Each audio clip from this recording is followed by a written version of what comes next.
Hey guys, just a quick video for anyone who's watching, anyone in the future who's doing two-part molds or mold draining. Just a video on how to drain your mold and how to get it draining well. Things to look for so you don't make a mistake, possibly break your mold, maybe not get a good cast, whatever. So the method I used here is I have my two-part mold, my Iowa Quarry mold.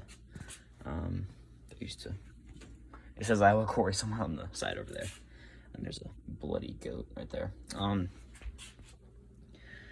It's my two-part Iowa Quarry mold, and I've got the mold strap on it, not universal or whatever everyone uses. I don't use universal. I don't know what that even means really. It's just a brand, I think. Just a mold strap. Got like 3 others over there. Got it on all tight. There's many videos on how to do that, so I'm not going to go into that right now. But basically, I used slush casting. I didn't dwell. The reason I don't dwell is because that's a lot of stress on the mold and the seam there. And also because it's just a little harder. Slush casting is a really good method. You can get a nice, good size or thickness of a cast, depending on how many slushes you do. And I could do a video on how to slush cast in the future. You can go on my Instagram and see how I have casted one of these. You'll see it was a really bad cast, which actually ended up turning into this. You'll see how I casted that on my Instagram on my live videos. And basically I did the slush cast, but got all that, and I put in a lot, so I didn't need it all for the slush for the cast. So I took, excuse me, I'm like burping every 5 seconds, or aka hiccuping. Got this, I've got the latex in there, and I was a lot of extra. This bucket right here, there's this latex on it that I airbrushed. This is for draining. It's totally empty. Just like I think this was the first bucket I've ever had, and this is like the 4th one. This one's pretty much full. It's like 3/4 of the way full. You want to have a bucket that's meant for draining, because if you use a bucket like this, where you have it like almost full of latex, all this nice latex, you're gonna be draining this thing, a 2-part mold, for hours. I leave mine overnight standing on a bucket. The reason you want to have it on a bucket that is not full of latex is because the latex in there is going to dry, or whatever, if you have a bunch of latex under there. This stuff, it's going to get thick over time after you're leaving it overnight, night after night after night.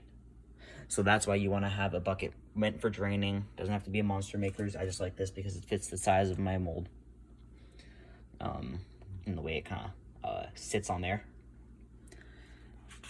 So you want to have one that's only for casting and one that's literally meant for draining. This because you want to preserve the latex in there and make it really nice and not all thick and weird eventually. That's that bucket area situation. Now, after I dumped out all the excess latex back into that bucket, and now I've got my draining bucket that I'm going to drain the mold on. Most molds are pretty strong. I use Ultra Cal plaster. I think that's one of the best, if not the best plaster to use. It's really strong. It's literally rock hard. I mean, I can take this hammer here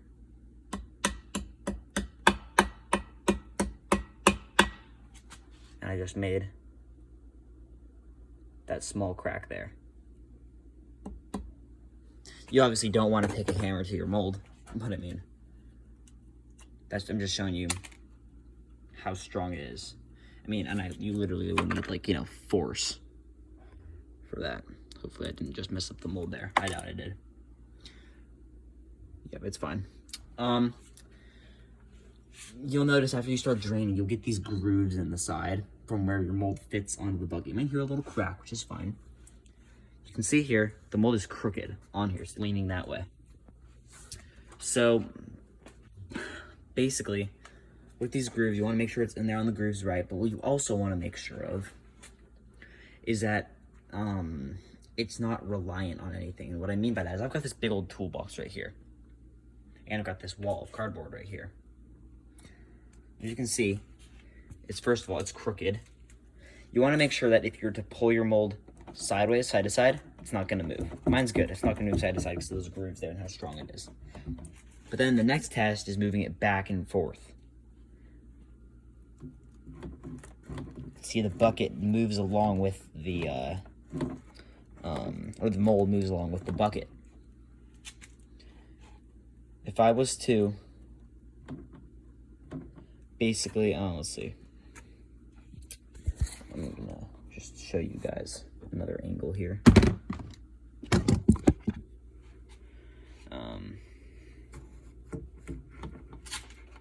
Just real quick. See that? My mold just slipped out. The reason for that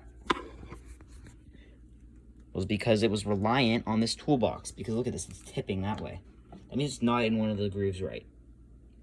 It's reliant on that toolbox. If I was to let it go, it would fall over and I would have a massive plastery latex mess if this hit this stone floor down here.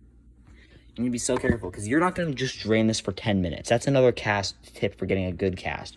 You obviously don't drain a full head, massive 2-part mold for 10 minutes. Because you're going to have latex drips now that need to drip over the sides where the chin is in the mold. Because that's a flat part inside. It needs to get over there. It needs time. It needs time to set and dry too.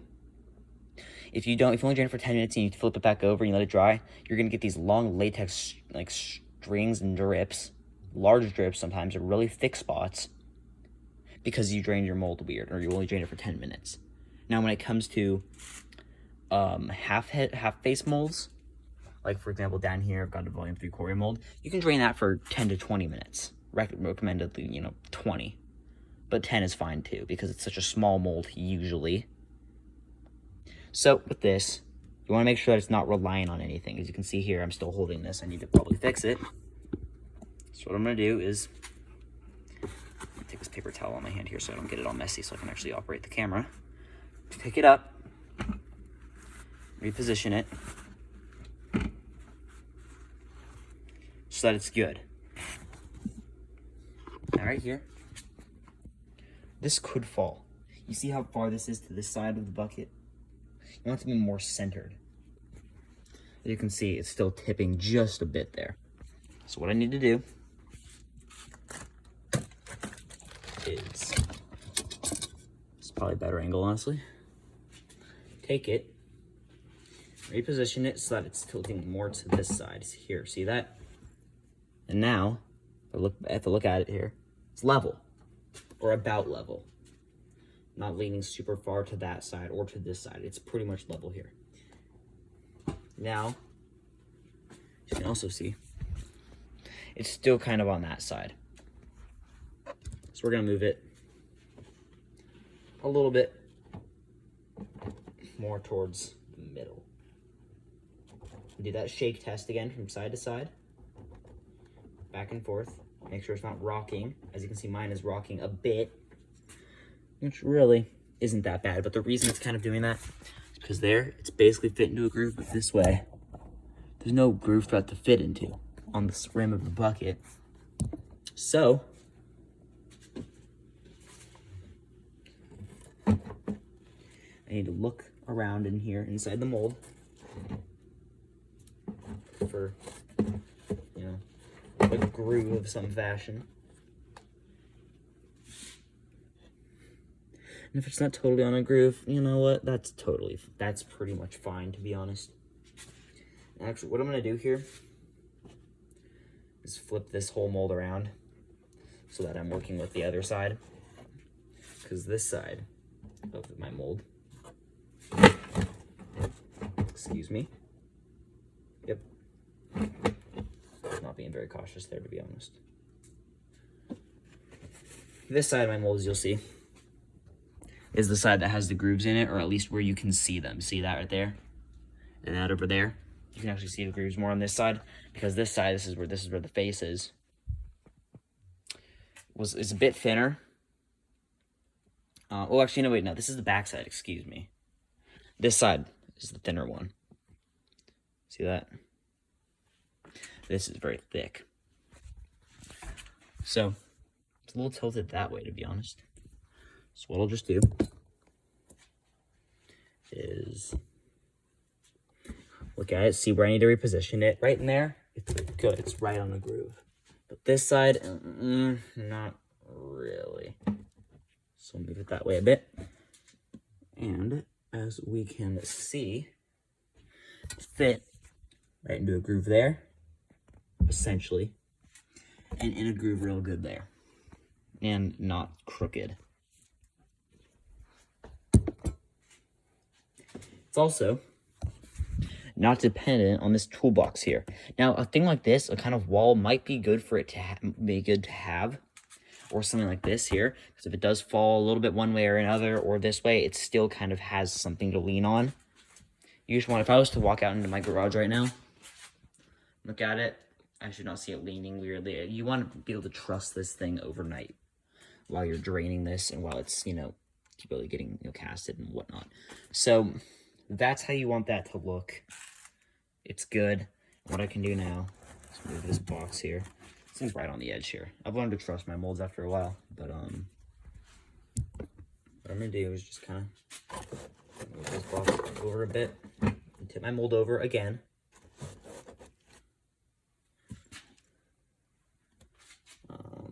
Make sure it's still in there in the grooves. Yes, it is.